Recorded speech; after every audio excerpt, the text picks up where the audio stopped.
Assalamualaikum warahmatullahi wabarakatuh, Jenderal. Waalaikumsalam, Mas Aryo. Terima kasih. Saya sudah diundang sini. Oke, gimana kabarnya, Jenderal? Sehat? Alhamdulillah baik, walaupun agak sakit pinggang karena sudah sepuh nih kayaknya. Tapi oke lah, setelah diundang sama Mas Aryo, kita menjadi segar apabila lagi bicara tentang kewaspadaan nasional. Luar biasa. Ya, walaupun sudah sepuh tapi tetap gagah ini, Jenderal. harus. Oke, Jenderal. Insya Allah kita bincang-bincang nih terkait dengan memperkuat kewaspadaan nasional. Ya. Tapi di situ ada kata-kata memperkuat. Lah ini kok ada kata memperkuat? Apa ini kewaspadaan nasional di kita kurang kuat toh? Apa harus perlu kita tingkatkan atau gimana, Jenderal? Menurut Jenderal? Oke. Pandangan saya ini, dulu saya pernah baca kitab nama Sastra Jendra, Hayuduning Hirat Pengkuating Diu begitu. Ada kata-kata menarik di situ, Mas Aryo. Memayu hayuning duun. Menjadikan hidup ini semakin indah dan semakin hidup. Oke. Kita sudah puas dengan kewaspadaan nasional karena pada dasarnya sampai sekarang kita masih tetap waspada. Tetapi sebagai manusia yang terus berdinamis untuk menuju masa depan, maka kita harus tetap memperkuat. Konsep kewaspadaan nasional adalah konsep kehidupan berbangsa dan bernegara bagi semua bangsa-bangsa di dunia. Jadi rivalitas tentang mewaspadai keadaan itu menjadi rivalitas kita semua. Kalau yang lain semakin kuat, kita juga harus meningkatkan semakin memperkuat. Begitu kira-kira cara berpikirnya. Oke, luar biasa ya, Jenderal ya. Tapi di situ juga ada kewaspadaan nasional ini. Waspada, kok kayaknya serem nih. Kadang-kadang ada waspada anjing galak, waspada gunung Merapi. Nah ini kok kata-kata kewaspadaan nasional. Apa sebetulnya yang harus kita waspadai, Jenderal? Sebenarnya dikatakan waspada itu kan cuma antisipatif. Nah, kita hanya mewarning kepada saudara-saudara kita, hati-hati loh nanti ada masalah tuh. Tapi juga kalau konsep kewaspadaan nasional, karena ini dampaknya sangat luas, di samping kita juga mewarning, kita harus memiliki upaya-upaya untuk meredam suatu keadaan supaya tidak menjadi pecah menjadi lebih besar gitu. Tidak blooding gitu. Tidak blooding.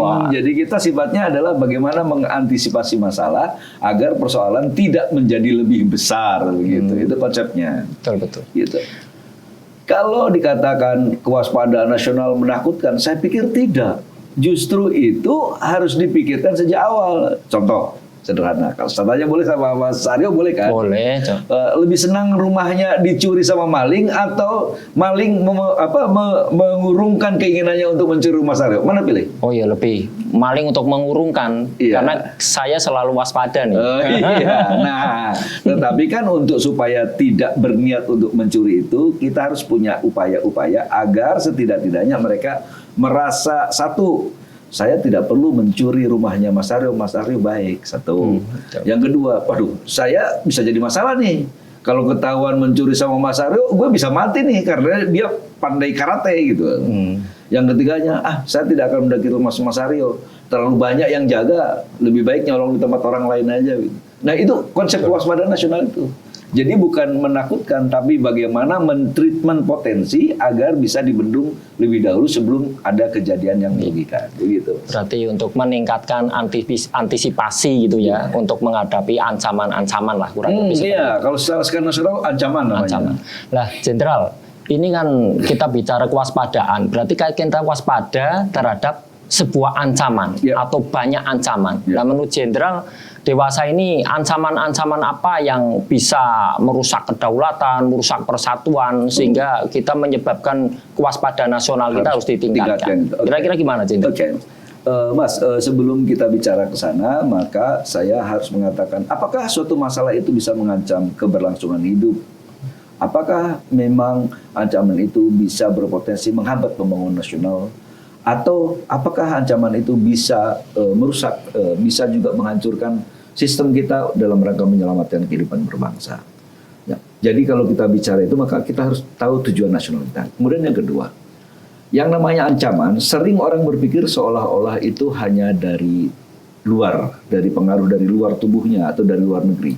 Padahal di dalam kehidupan berbangsa dan bernegara, ancaman itu kriterianya ada yang sifatnya dari luar negeri, ada yang dari dalam negeri. Nanti kita bisa pilihkan tuh, persoalan apa sih yang bisa mengancam keselamatan kehidupan berbangsa dan bernegara. Nah, di dalam pemilihan itu maka kita juga mengkriteriakan itu. apakah ancaman itu memang harus dihadapi saat ini? Kalau kita mengatakan kalau ada sifatnya ancaman yang bisa menghambat pembangunan nasional, bahkan merusak sistem nasional, yang berpotensi menghilangkan eksistensi kehidupan berbangsa bernegara, itu namanya saya katakan ancaman aktual. Tapi kalau ancaman yang lebih bersifat konsep yang masih bisa dipikirkan dalam jangka waktu lama, tetapi kalau tidak ditreatment menjadi masalah, namanya ancaman potensial. Nah, itu baru ancaman sifatnya karakter. Tapi di situ juga kita kan harus menentukan skala prioritas nih. Apakah betul-betul ini memang mengancam benar atau enggak nih? Itu masalahnya. Contoh, misalkan kalau ancaman yang di luar sekarang, apakah akan merusak sistem kehidupan nasional dan bahkan juga bisa menghambat pembangunan nasional dan menghilangkan eksis bangsa. Contoh, kita pernah mengalami COVID-19. Itu kan melanda seluruh dunia. COVID itu sebenarnya kalau dipikir-pikir kan itu katanya jasad dernik begitu ya, kecil sekali dan itu cuma penyakit aja bisa sakit. Tapi itu bersifat masif. Nah, karena itu terjadi begitu saja dan bersikap nasional, maka itu ancaman yang dianggap bisa saja merusak kehidupan berbangsa dan bernegara kita. Oleh karena itu, maka negara harus tampil untuk bisa mentreatmentnya itu agar dampaknya tidak terlalu besar. Atau setidak-tidaknya kita mengurangi potensi kerugian. Nah, makanya pada saat yang lalu kan pemerintah kita masih banget butuh kebijakan negara, butuh suatu keputusan dari seorang presiden untuk bisa menanggapi dengan baik. Dan alhamdulillah kalau tidak salah sih saya dengar bahwa kita termasuk salah satu negara yang berhasil mengatasi COVID dengan baik. Bahkan sampai dengan saat ini negara Indonesia masih dikatakan negara yang memiliki ekonominya terbaik di dunia dibandingkan negara-negara lain pasca COVID. Artinya bahwa sebelumnya kita sudah bisa mencoba mengelola potensi yang bisa men-treatment ini COVID-19. Sehingga kita bisa keluar setidak-tidaknya walaupun semuanya terkena, tetapi dalam keadaan yang masih baik-baik saja, bahkan ekonomi juga masih bisa tumbuh. Kira-kira itu. Tetapi kalau yang tadi Mas katakan ancaman dari luar, apa sih sekarang yang paling potensial pasca COVID ini? Maka ancaman yang paling mungkin bisa menghambat pembangunan nasional adalah dampak dari resesi akibat COVID. Ke ekonomi ya? Ke ekonomi itu. Itu jelas tuh. Itu seluruh dunia mengalami, Mas. Negara Eropa juga udah collapse gitu. Jangan main-main itu. Dampak ekonomi itu luas banget, termasuk Amerika, China semuanya mengalami. Nah, dampak itu harus dikelola dengan baik. Agar apa? Agar kita tetap bisa eksis dan masyarakat kita masih bisa menghidupi dirinya sendiri dengan baik tanpa ada perasaan, wah kenapa begini, kenapa begitu? Karena memang keadaannya begitu. Satu tuh dampak COVID. Yang kedua, persoalan apa? Kalau saat ini kita sudah paham bahwa pernyataan-pernyataan dari para ilmuwan maupun para pemimpin dunia mengatakan bahwa masa depan dunia adanya di Asia, Pak. Begitu. Ini wilayah kita ini. Kita bangga nih. Iya, betul. Padahal di situ juga menyimpan potensi ancaman buat kita. Iya. Bukannya kita bangga, Pak Jenderal ini, bahwa kita ini masa depan dunia katanya. Iya betul, tapi kan ini namanya orang juga pengen juga ikut berbahagia bersama. Betul. Bahkan ada yang pengen mengambil alih bila perlu, yang gue yang bahagia, lo yang sengsara kan gitu. Nah, ternyata nih masa depan di dunia ini adalah Asia. Faktor-faktornya yang pertama, hampir lebih 40% masyarakat di dunia ini berada di Asia. Asia, iya. China tuh nomor 1, India. Nomor 2. Jumlah Amerika terbesar banyak. Iya. Jadi orang yang bilang ini sumber daya manusianya banyak, marketnya juga menjadi market yang potensial. Menjanjikan sekali nih ya. Yang kedua tuh, katanya inovasi kehidupan ini akan lebih mudah dan enak kalau ada teknologi. Nah, teknologi juga akhirnya membutuhkan industri. Iya. Industri tidak mungkin tanpa bahan baku kan. Nah, ternyata bahan baku yang melimpah itu adanya di Asia dan Asia Tenggara. Terutama Indonesia. Asia Tenggara terutama di Indonesia karena paling besar itu. Betul. Jadi kalau kita tidak treatment, tidak waspada bahwa nanti terjadi perebutan sumber kekayaan alam untuk memenuhi kebutuhan yang saya katakan tadi, industri dan lain-lain untuk kemakmuran bangsa-bangsanya sendiri itu juga bisa menjadi ancaman yang serius buat kita.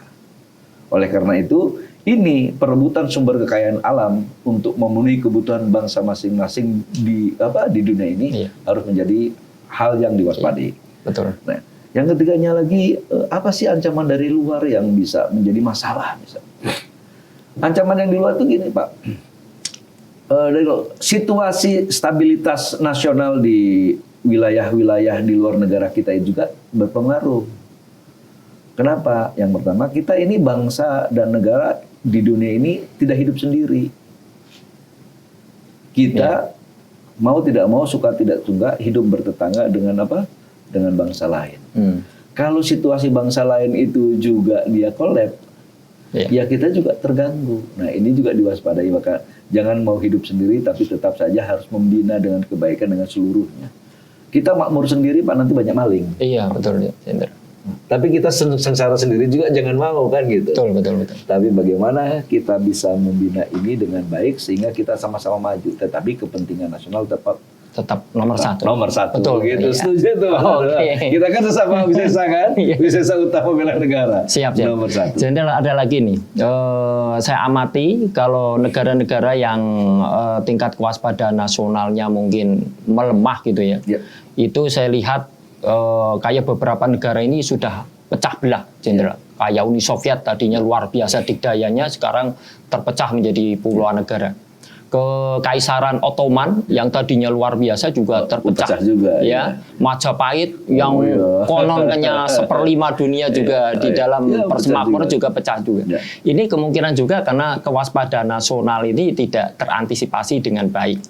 Nah, kira-kira ancaman-ancaman yang membuat negara ini bisa separah itu apa, Jenderal? Baik di dalam negeri maupun di luar negeri atau militer dan nirmiliter, gimana, Jenderal? Oke, baik. Ini agak berat juga. Mas Aryo ini kayaknya kita harus baca buku itu 10 buku juga belum tentu selesai. Oh gitu, Jenderal. Tetapi saya mencoba mengingat dulu pernah ada bahasa, kalau tidak salah Bung Karno, dia mengatakan bahwa bangsa kita ini perlu mengetahui tentang geostrategi dan geopolitik. Untuk apa? Supaya dia tahu betul bagaimana keterhubungan dirinya itu dengan wilayah yang dia duduki itu. Ada keterikatan batin. Nah, itu menjadi penting. Untuk apa juga geostrategi? Agar setelah kita ada kecintaan keterhubungan dengan wilayah ini, kita bisa mengelola potensi yang kita miliki untuk kebaikan kita bersama. Betul. Tujuan itu. Nah, lalu bagaimana kok bangsa itu bisa pecah? Karena apa? Karena secara spiritual dia keterikatan terhadap bangsanya itu dipecah-pecah orang. Contoh gini, kalau dalam satu rumah tangga kan kita sudah sepakat dengan istri kita, ini adalah rumah kita. Kita punya penghasilan sekian, tujuan kita ke sana dan kita punya anak. Ada keterhubungan, ada nilai-nilai yang dibangun dalam rumah tangga. Untuk apa? Agar kita hidup lebih baik, kan begitu. Iya, betul, Indra. Demikian juga negara yang lebih besar. Tapi kalau misalkan dalam rumah tangga itu tiba-tiba tuh istri berpikir kemana, bapaknya berpikir kemana, anaknya kemana, kira-kira hancur nggak itu? Iya, hancur, Dok. Nah, kira-kira suatu komparasinya seperti itu. Negara lebih luas dan lebih rumit. Ada kesepakatan nasional yang dibangun. Ada kesepakatan nasional yang dibangun sebagai nilai-nilai agar kita tetap sebagai bangsa Indonesia. Betul. Kalau tidak salah, Mas juga kan sudah mempelajarinya itu. Bahkan saya mendapat masukan dari Mas. 4 konsensus dasar nasional. Nah, betul, Jenderal. Ada Pancasila, Bhinneka Tunggal Ika, ada kita rela hidup di Indonesia, yang penting aturannya itu benar dan kita sepakati Undang-Undang Dasar 45. Dan kita menyadari juga bahwa kita rela hidup di dalam wilayah ini asal negaranya negara kesatuan Republik Indonesia berdasar Pancasila ini. Pancasila itu ya. Nah, kalau kita tetap berpegang pada itu, mudah-mudahan dan itu tetap dibangun nilai-nilainya bagi bangsa kita. Kita menyadari bahwa kita cinta tanah air, bahwa kita menyadari ini adalah harus maju bersama, bahagia bersama, aman bersama. Aman bersama. Pasti. Betul. Kan ada kisah nih, Jenderal. Jadi waktu Pak Karno bertemu dengan Presiden Yugoslavia, Pak Broz Tito. Tanyalah Pak Karno, Pak Broz Tito, sepeninggal Anda, apa jaminan Anda Yugoslavia itu tetap bersatu dan utuh? Yang disampaikan Pak Tito itu jawabnya, saya akan tinggalkan angkatan perang yang luar biasa. Saat dumuk batuk saya nyari bumi. Tidak mungkin satu jengkal tanah pun saya serahkan karena angkatan perang ini bisa mengendalikan itu semua. Lalu Pak Tito balik bertanya kepada Bung Karno, lah menurut Anda apa Bung Karno setelah sepeninggal Anda Indonesia tetap utuh? Jawaban Pak Karno simple tapi sangat substantif, filosofis banget. Nomor itu. Saya tidak akan tinggalkan seperti Anda tinggalkan, tapi saya akan tinggalkan the way of life, yaitu Pancasila. Selama ada Pancasila, bangsa Indonesia ini tidak akan terpecah belah. Betul, maka dikatakan penanaman nilai-nilai Pancasila, kita mengedukasi dari generasi ke generasi itu menjadi penting agar eksistensi kehidupan berbangsa bernegara ini tetap utuh. Betul, Jenderal. Masa bangsa-bangsa di luar sudah mengakui bahwa Pancasila adalah sebuah ideologi yang luar biasa. Kita sendiri cuma hafal doang Pancasila, tapi kita kadang-kadang melakukannya juga enggan-enggan. Nah sekarang menjadi tugas kita nih, salah satunya tugas Mas dengan saya juga, bagaimana kita bisa mempenetrasikan nilai-nilai Pancasila ini kepada cara berpikir generasi saat ini dan yang akan datang. Sehingga setidak-tidaknya kita tersenyum suatu saat akan pulang itu. Indonesia masih milik kita. Begitu. Ada legacy yang kita tinggalkan. Betul, Cinta. Adalah nilai-nilai kita suatu saat akan pergi itu. Nah, tolong Indonesia tetap Indonesia. Betul. Wah, saya sepakat, Jenderal. Jadi memang juga ini terpengaruh media juga luar biasa, Jenderal. Untuk anak-anak muda kita kan sebanyak 34% ini kaum milenial. Jadi sekitar 20 sampai 20 tahun usianya sampai 39 tahun ini kan 34% Jenderal dari populasi Republik Indonesia. Kemudian sekitar 276 juta sekian populasi Indonesia. Rupanya yang menggunakan gadget ini sudah 300 juta lebih. Berarti 125 populasi ini menggunakan gadget. Satu orang itu bisa menggunakan 1 HP sampai 2 HP. Termasuk Mas kan? Termasuk saya, mungkin termasuk Jenderal. Jadi luar biasa untuk mensosialisasikan bagaimana penguatan Pancasila ke generasi milenial, ke lintas penduduk dan seterusnya ya, Jenderal ya. Apalagi sekarang migrasi ke kota ini luar biasa. Jadi penduduk kita ini tidak lagi mayoritas ada di desa, Jenderal ya, tapi ada di perkotaan sudah 56 tahun. 56% ada di perkotaan sekarang ya, Jenderal. Sudah nggak mau jadi tani dia. Makanya ini juga harus kita antisipasi. Barangkali untuk penguatan kewaspadaan nasional ke seluruh lini harus kita tingkatkan, Jenderal. Oh ya Mas, tadi saya ada kurang nih. Kita harus antisipasi masa depan. Ternyata mau nggak mau, suka tidak suka, kita tidak mungkin meninggalkan teknologi. Siap. Jadi ada bahasa sekarang transformasi teknologi menjadi penting. Siap. Kalau data-data yang sampaikan Mas itu, wah itu memang luar biasa. Kadang-kadang ini kalau kita tidak bijak dan tidak cerdas, media yang seperti itu digunakan oleh kepentingan asing untuk mempenetrasikan pemikirannya. Betul. Sehingga bangsa Indonesia ini nanti kalau kita tidak waspada, wajahnya Indonesia, kulitnya Indonesia, tapi otaknya bukan Indonesia, misalkan buleka apakah segala macam yang tidak sesuai dengan kaidah kehidupan berbangsa dan bernegara Indonesia. Oleh karena itu maka penerapan dan pengembangan nilai-nilai yang harus ditanamkan kepada adik-adik kita yang generasi ini juga tetap berlomba dengan penggunaan teknologi oleh bangsa asing untuk mempengaruhi pemikiran kita. Jadi kita harus berubah. Betul. Akhirnya kita harus bertransformasi bagaimana kita memanfaatkan teknologi ini untuk bisa tetap mengembangkan, menyebarkan nilai-nilai Pancasila agar negara kita sadar bahwa dirinya adalah Indonesia. Gitu. Wah luar biasa ini, kita bicara kewaspadaan nasional ini udah nggak berujung ini.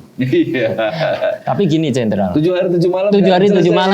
Tetapi kita sepakat nanti pada akhirnya kita bilang kamu orang Indonesia, bukan orang Arab, bukan orang Amerika, betul, pada akhirnya. Betul. Indonesia is Indonesia for Indonesia.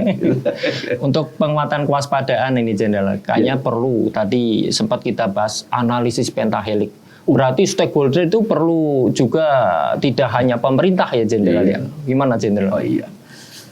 Ini memang kalau bahasa kerennya sekarang pentahelik. Tapi kalau bahasa kita namanya gotong royong. Gotong royong. Artinya bahwa menjaga bangsa ini, kemudian juga mengaplikasikan nilai-nilai Pancasila, membangun dan merawat interaksi sosial, kehidupan sosial ini menjadi tugas bersama. Kalau dikatakan pentahelik memang poin penting. Poin penting untuk apa? Kita manfaatkan agar apa yang kita lakukan, terutama para pemimpin, tidak terlalu jauh membiasnya dan bisa diterima oleh semua kalangan dengan baik. Pentahelik tuh gotong royong tuh apa sih yang harus gotong royong dalam menyelesaikan masalah ini? Kan kalau di pentahelik tuh kita sama-sama tahu tuh. Yang pertama tentunya pemerintah. Pemerintah. Betul. Kita tahu bahwa dirijen dari kehidupan berbangsa dan bernegara adalah pemerintah. Betul. Oleh karena itu kita juga mudah-mudahan teman-teman, saudara-saudara yang berada pemerintahan dia paham tugasnya. Bahwa dia menjadi dirijen yang baik. Artinya dia membuat regulasi yang baik, mengambil keputusan yang baik dengan melibatkan semua saudara-saudaranya. Menjadi penting ini regulasi ini. Betul. Orientasinya tetap pada kepentingan nasional. Yang kedua tuh, tidak mungkin juga keputusan-keputusan dari para pengambil keputusannya bisa berkelanjutan dan permanen kalau tidak ada kontak dengan dunia usaha. Pemerintah, dunia usaha. Dunia usaha menjadi partner yang bagus. Ya, kalau misalkan tidak, ya gimana siapa yang biayain coba? Betul. Kalau misalkan uang 1.000 tidak diusahakan dengan baik, ya habis uangnya. Tetapi kalau misalkan kita belikan rambutan seharga 500, kita jual lagi menjadi 750, nanti kita untung lagi. Nah, itu sebenarnya akan terus bergulir kontinuitas. Never ending process. Yang ketiganya, ya, yang menjadi objek dan subjeknya kan masyarakat. Betul. Masyarakat. Jadi pemberdayaan masyarakat, terutama juga organisasi masyarakat yang ada dalam lingkungan menjadi penting. Biasanya nih kalau ada suatu masalah di masyarakat, yang lain kan banyak diam pemerintah negara kita, tapi ormas ini menjadi masalah seringnya. Gitu. Tapi jangan hanya melihat dari sisi negatif untuk ormas ini. Karena apa? Kalau dia dilibatkan di dalam penanganan persoalan-persoalan strategis ini, supaya mereka juga menjadi trigger point untuk kebaikan, dia juga akan baik, Mas. Kolaboratif juga nih dengan ormas ini juga. Demi bangsa nih. Iya, demi bangsa ini. Jadi bagaimana kita yang di pemerintah ini juga harus mengajak mereka agar terlibat dalam menyelesaikan masalah-masalah bersama. Siap. Yang ketiganya adalah media. Media keempatnya tuh ya. Media sosial tuh. Media harus penting karena apa? Dia menginformasikan.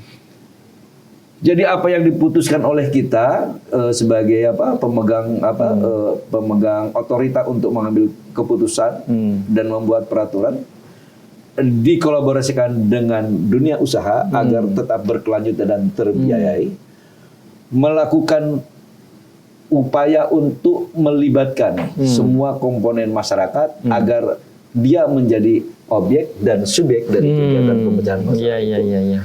Bisa terinformasi dengan baik kalau ada informasi yang diberitakan juga dengan baik, bukan mengopinikan, memframing yang baik-baik dong. Jangan sampai hoax itu. Nah, jadi itu masalah itu, Mas. kita waspada. Nah, itu kan yang satunya lagi tuh ada tuh. Yang harus kita jangan lupa. Kan kita ini duduk di sini juga karena dulu belajar kan? Iya. Iya kan? Tentu kita belajar sama guru-guru. Kalau belajar sama guru sekolah namanya dunia akademis. Betul, akademis. Nah, inovasi akademis untuk berpikir supaya lebih baik dan lebih inovatif, menanamkan nilai-nilai, bagaimana kita belajar teknologi, bagaimana kita belajar menemukan suatu masalah dengan baik adanya di dunia akademis. Iya, mendukung riset juga nih. Mendukung risetnya untuk itu kebaikan bangsa, kemajuan bangsa gitu. Oleh karena itu, pendekatan pentahelik yang Mas sampaikan itu kita sih berharap. Iya. Mudah-mudahan kita berdoa agar kolaborasi antara pemerintah, dunia usaha, lembaga-lembaga swadaya masyarakat dan masyarakat, media sosial, dan dunia akademis itu bisa bekerja sama demi menatap masa depan yang lebih baik. Amin. Gitu ya. Oke, Jenderal, luar biasa bincang-bincang kita. Rupanya spektrum permasalahan terkait kewaspadaan nasional ini begitu luas ya, Jenderal. Iya. Dan solusinya tidak hanya di pemerintah nih. Tidak hanya di TNI saja nih. Semuanya. Iya. Ya, mungkin lebih dari pentahelik ya. Bahasa Jawanya hulubis kuntul baris. Hulubis kuntul baris. Semuanya harus terlibat. Nah, saya kira itu, Jenderal. Nanti insya Allah kapan-kapan kita ngopi lagi, kita akan bahas bagaimana kondisi bangsa ke depan. Wow. Bagaimana kita bisa mencari solusi untuk bangsa ke depan menjadi bangsa yang merdeka, bersatu, berdaulat, adil dan makmur berdasarkan Pancasila dan Undang-Undang Dasar 1945. Setuju kan deh? Setuju. Oke. Saya kira itu Jenderal. Terima kasih, nanti kita bincang lagi. Oke. Assalamualaikum Jenderal. Waalaikumsalam.